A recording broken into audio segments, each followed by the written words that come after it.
శ్రీ సరస్వత్యన్మ శ్రీ గురుభ్యన్మ మిత్రులారా వ్యాసప్రోక్త మహాభారత ఇతిహాసం యథాతథంగా చెప్పుకున్నాం. ఇందులో భాగంగా నిన్నటి వరకు మనం బాల అయోధ్య ఆది సభ అరణ్య విరాట ఉద్యోగ భీష్మ ద్రోణ కర్ణ శల్య సౌప్తిక స్త్రీ పర్వాలనే 11 పర్వాలు పూర్తి చేసాం. 18 పర్వాల్లో 12వ శాంతి పర్వంలో కూడా 244వ అధ్యాయం వరకు పూర్తి చేసాం. ఈ రోజున 245వ అధ్యాయాన్ని ప్రారంభం చేద్దాం. ప్రారంభించే ముందు వ్యాసవారిని ప్రార్థన చేసుకుందాం. వ్యాసాయ విష్ణురూపాయ వ్యాసరూపాయ విష్ణవే నమో వై బ్రహ్మనిదయే వాసిష్ఠాయ నమో నమః. నారాయణం నమస్కృత్య నరం చైవ నరోత్తమం దేవీం సరస్వతిం వ్యాసం తతో జయముదీరయేత్. అంజనానందనం వీరం జానకీ శోకనాశనం కపీశమక్షంతారాం వందే లంకాభయంకరం. సదా నింబవృక్షస్య మూలాధివాసాత్ సుధాశ్రావిణం తిక్తమప్యప్రియంతం తరుం కల్పవృక్షాదికం సాధయంతం నమామీశ్వరం సద్గురుం సాయినాథం. సుక ఉవాచ వర్తమానస్తథైవాత్ర వానప్రస్థాశ్రమే యథా యోక్తవ్యోత్మా కథం శక్త్యా నేజ్యం వై కాంక్షతా పరం. బ్రహ్మచర్య గృహస్థాశ్రమాల్లో లాగా వానప్రస్థంలో కూడా నియమ పాలనం అవసరమని తెలిసింది.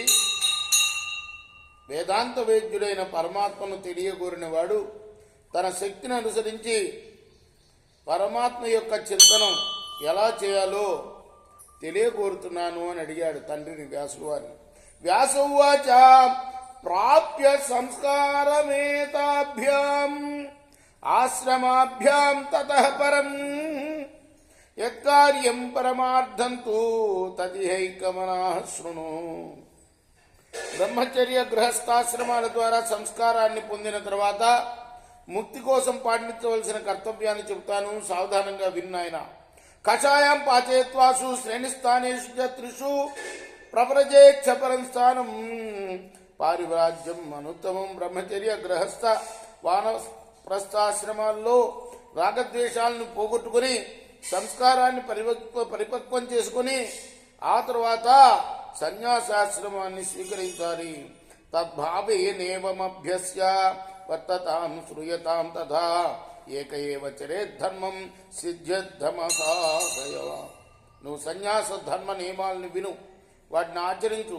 సన్యాసి సిద్ధి పొందడానికి ఎవ్వరి తోడు లేకుండానే ఒంటరిగానే సన్యాస ధర్మాలని పాటించాలి. ఏకశ్చరితే పశ్యను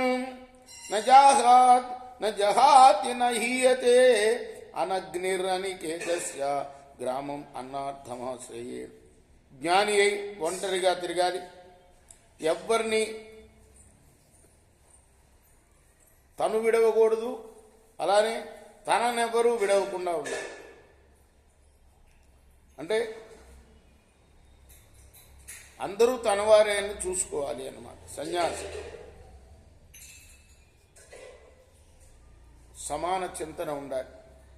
తనకంటూ ఇల్లంటూ ఉండకూడదు, అగ్నిహోత్రాలు ఉండకూడదు, ఆయనకి నిత్యాగ్నిహోత్రం చేయకూడదు. కేవలం ఆహారం కోసమే గ్రామంలోకి వెళ్ళాలి.